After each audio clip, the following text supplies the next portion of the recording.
বিল গেটসের জীবনের মজার কিছু কাহিনী। মাইক্রোসফটের প্রতিষ্ঠাতা বিল গেটসের জীবন কেটেছে নানা ঘটনার মধ্য দিয়ে। হার্ভার্ড বিশ্ববিদ্যালয়ে লেখাপড়া শেষ না করেই মাইক্রোসফট প্রতিষ্ঠা করা, বিশ্বের সেরা ধনী ব্যক্তির আসনে ওঠা এবং দানশীল হিসেবে খ্যাতিমান হয়েছেন তিনি। কিন্তু একসময়ের কঠোর ব্যবস্থাপক, দুর্দান্ত চিন্তক বিল গেটস কিন্তু খাবার শেষে নিজের প্লেট নিচে ধোয়ার মধ্যেই আনন্দ খুঁজে পান।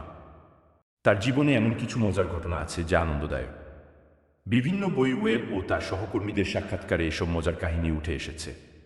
তার জীবনের এই মজার ঘটনাগুলো নিয়ে এক প্রতিবেদন প্রকাশ করে বিজনেস ইনসাইডার। সেখান থেকে কিছু ঘটনা তুলে ধরা হলো। দুষ্টু বিল গেটস।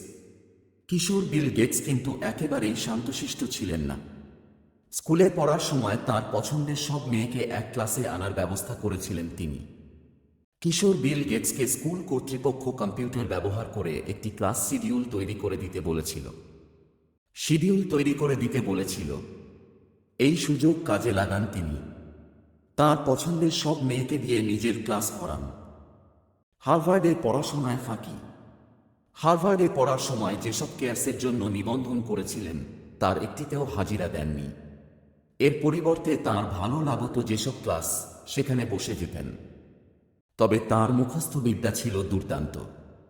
ফলে চূড়ান্ত পরীক্ষায় তাঁকে আটকায় কে?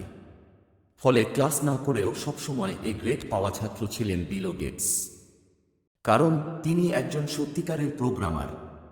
খাবারের পর, বিশেষ করে রাতের খাবারের পর, নিজের প্লেট নিজে ধুয়ে ফেলেন তিনি বলেন অন্যরা সাহায্য করতে চাইলেও নিজের কাজ নিজে করতে পছন্দ করেন তিনি।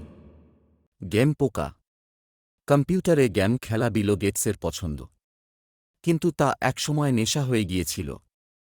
মাইনসুইপার নামের গেমটির এতই ভক্ত ছিলেন যে তাঁর মনোযোগ ঠিক রাখতে গেমটি আনইনস্টল করতে হয়েছিল।